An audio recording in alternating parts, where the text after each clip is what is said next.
Hello, bonjour and welcome to your new Bonheur Private Wines video where we learn together everything that you need to know about wine weekly. I'm your host, Julien Michael, Bordeaux trained winemaker. Yes, I spent the past 25 years or so making and tasting fine wines all around the world after making my debuts as a winemaker at Chateau Margaux, one of the top first groves of Bordeaux, of course. So I like to think that I know a thing or two about Bordeaux, and today we're continuing our Wine in 5 series, 5 things that you need to know about all the top wine appellations around the world in about 5 minutes or so, generally a little bit more.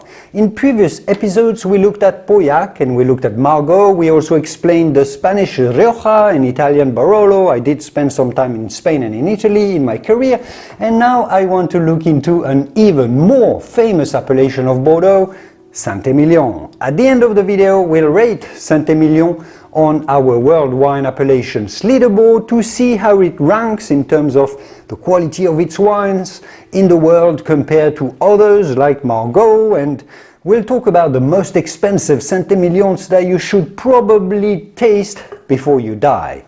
While they wine, we wine. Let's get into it.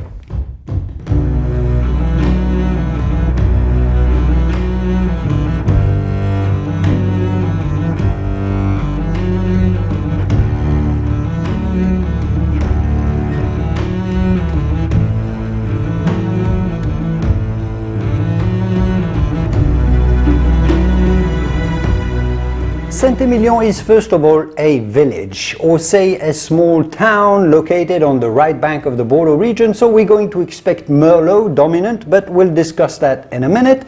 And around the town is quite a large vineyard area that forms the St Emilion wine appellation. And I want to get back to how large St Emilion is, because it's actually pretty large, unexpectedly so.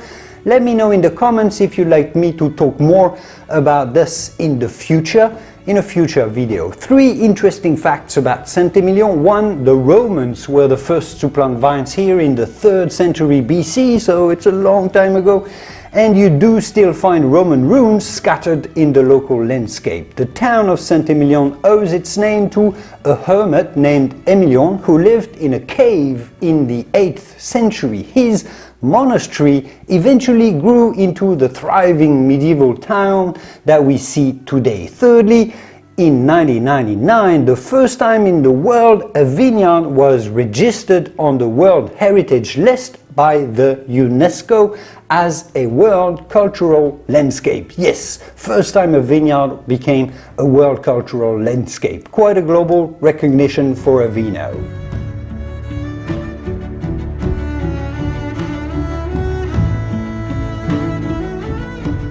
And yes, we are on the right bank of Bordeaux. So Merlot is dominant because the soil, as we'll discuss more in a minute, is quite cold. So Cabernet Sauvignon doesn't do as well here because it ripens slower and later. Still, unlike the next door Pomerol appellation that uses almost exclusively 100% Merlot, in St Emilion most wineries use a blend, as is common in Bordeaux, mainly Merlot, but also blending in some Cabernet Franc, which accounts for 1/3 of plantings here, and sometimes some Cabernet Sauvignon too, a little bit.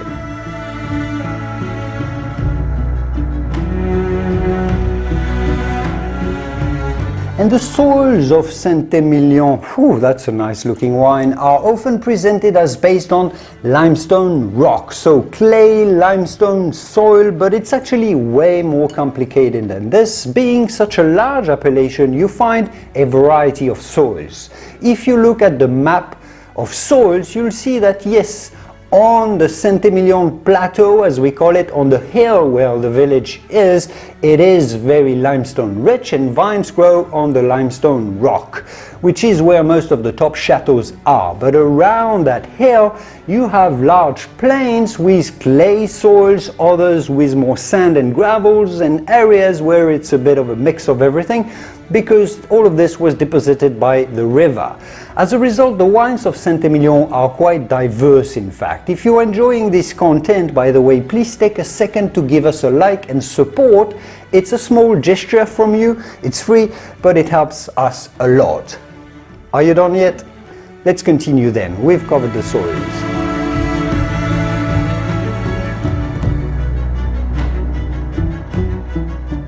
And St Emilion wines are exclusively, yes, red wines, no whites or roses there. They are dense and generous reds, quite fruity thanks to the Merlot, the typical really dark cherry flavors, but also complex and compact thanks to the addition of some Cabernets. Most premium St Emilion wines are aged in oak barrels for a year or two, but they do not have to. The most affordable examples, and there are cheap St Emilion wines, are another thing that I'd actually like to discuss further in future videos. Let me know in the comments if you'd like to hear more details about St Emilion once we're done with this one.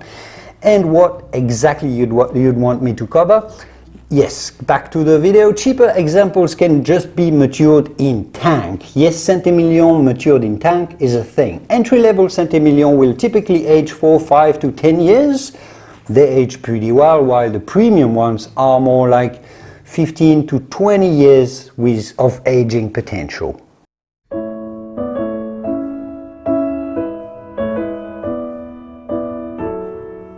And the number one most expensive St Emilion wine is called Hommage à Elisabeth Boucher by famous winery Chateau Angelus at around $1,500 a bottle.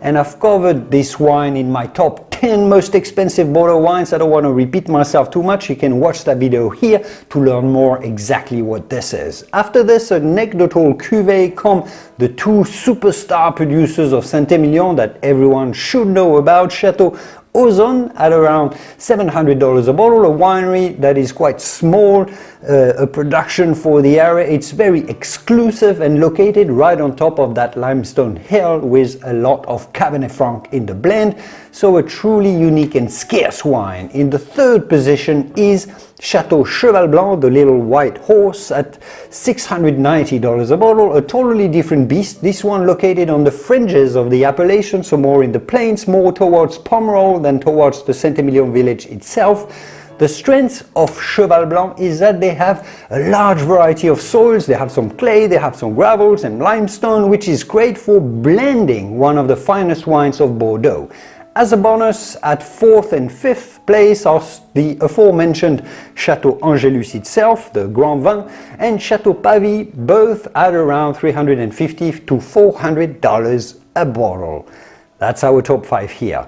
Time for us now to rate St Emilion so we can compare it as an appellation to other prestigious wines in the world on our Bonner Private Wines Appellation Leaderboard.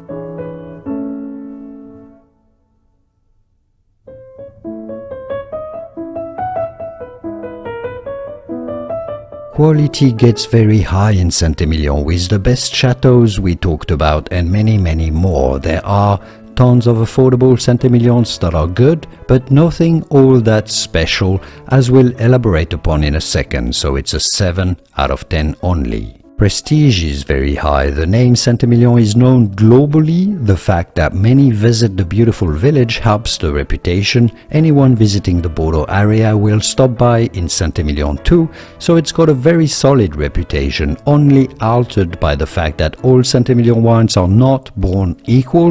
A $15 example is not as good as a $500 one. Despite bearing the same appellation name, it's also a 7 out of 10.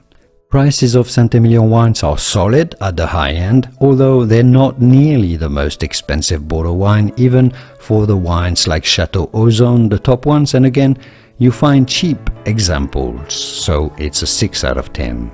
St Emilion wines are not scarce at all. It's a very large appellation that makes a lot of wine. Now sure, the top producers aren't very big. Chateau Ozon, for example, is tiny, while the other top ones like Cheval Blanc, Angelus, Pavie, Figeac, etc. are not small. They'll make a few tens of thousands of bottles every year, but they are smaller than the big properties of the left bank. It's a 7 out of 10. Finally, our quality-price ratio. If you buy a relatively affordable St Emilion, is it going to be good? Well, if you buy a $15, $20 wine, it can be quite nice, but it's not necessarily going to be the best value for money in Bordeaux, since you pay for the prestigious name, you pay for the name St Emilion, even though you're just giving away a few bucks. If you go for a $40, $50 one and above, then St Emilion wines are excellent and in line price-wise with the rest of the area. So they get a 6 out of 10. And our grand score is 33 out of 50. That's not that high, below other Bordeaux appellations and other top world wines. And I do realize this may sound a little harsh on St Emilion from my part. I do love the wines, but there are many different St Emilions and there's a large diversity of soils, of styles, of prices, and this doesn't help it with the way our ranking works and the way I rank appellations here. What do you think though? Let us know in the comments down below and start a discussion. As I mentioned, there are a few things that I'd like to cover to go deeper into St Emilion with 5 lesser known facts about St Emilions. If you'd like to see that, let me know in the comments. Subscribe also not to miss it. Then again, if you want to see how wines like Pomerol, Châteauneuf-du-Pape, Burgundy, Napa wine compare, this will be coming up on the channel really soon. Drink safe and tasty in the meantime, and I will see you soon in the wonderful world of wine. Enjoy. Cheers.